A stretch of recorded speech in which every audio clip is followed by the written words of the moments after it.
না হইলো 6 জন এরকম না 6 জন এরকম না। আইসা কি করলো? আইসাই ঘরে আমরা ওই জায়গায় বহা কারণ আছে। কারণ কি? কারণ হইছে কালকে যে শোভা ভাইয়ের বউ রে মানে একটা খারাপ কথা কইছে। রামনগর থেকে যে ইমরান নাম যে পোলা যে দোকানদার 2 নম্বর ওই পোলা এসে টাকা নিবার গেছে শোভা ভাইয়ের বউ টাকা নিবার গেছে পরে টাকা না দেওয়ার উল্টা কইছে কি খারাপ একটা ভাষা দিছে। তো এই খারাপ ভাষা দেওয়ার কারণে শোভা ভাইয়ের বউ পরে বাসায় এসে মানে হ্যালো পরে এক কথা দুই কথা তর্কাতর্কি হয়েছে। পরে 7:30টার সময় আমার মায়ের বাসা থেকে আসার সময় পরে 3 জন পাইয়া মানে উল্টা পাল্টা আর কি মানে খারাপ কিছু করার চেষ্টা করছে। এইটার পরে আমরা থানায় গেছিলাম জিডি করার জন্য। এই জিডি করার ভিতরে আমি সাথে আসছিলাম। এটাও আমার অপরাধ। আর সবাই ওর বউরে মানে জিডি করাইলো কে আজকে বহার কথা ছিল, আজকে বহা নাই। আমরা আবার জিডি করে গেছিলাম, জিডি করছিলাম, আমরা জিডি করলাম কে এর জন্য এসে আমাকে মারি হয়ে গেছে। পুলিশ দিয়ে ধরাইছিলাম, পরে পুলিশে ঝাড়ি দিয়ে হয়ে গেছে আমাকে এর জন্য আজকে এরকম করতে গেছে। কয়জন আসছিল তখন? আইছিল 4 জন 5 জন, আমরা খালি একজন চিনি। আইসা কি করছে? আইসে তখন তো কারণ ছিল না, কারণ ওরা জনকার কারণ আছে তো আমি আমাকে মারি দিয়ে গেছে। ঘর থেকে খাইতে বসি, খাওয়ার পরে দিদি দন্দন শব্দ মনে মারামারি, পরে বাড়ানোর লগে লগে এদিক থেকে একটা লোক বাড়াইছি। মনিকা আপনি কি করছে? আমারও মারছে।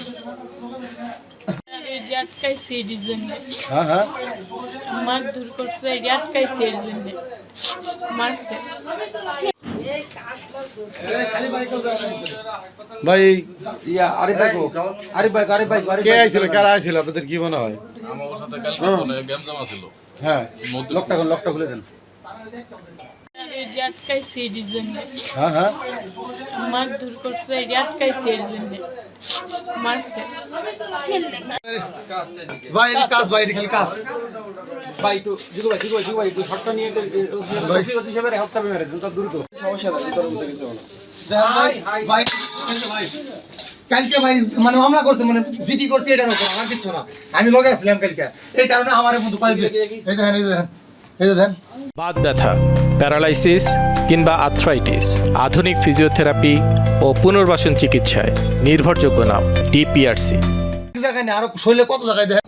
ওদিন বিচারটি একদম মীমাংসার দিকে চলে গেছিলো। মীমাংসা হবে ওই মুহূর্তেই আপনার মোহাম্মদ আলী সীমান্ত তথাকথিত একজন সাংবাদিক আর 2 নং ওয়ার্ডের যুগ্ম সাধারণ সম্পাদক হারুন বিএমপির, উনি আপনার ওই বিচারটিকে সমাধান করতে দেনে তাদের এই বিচার সমস্যার সমাধান করতে হলে তাদের মোটা অঙ্কের একটা চাঁদা দিতে হবে।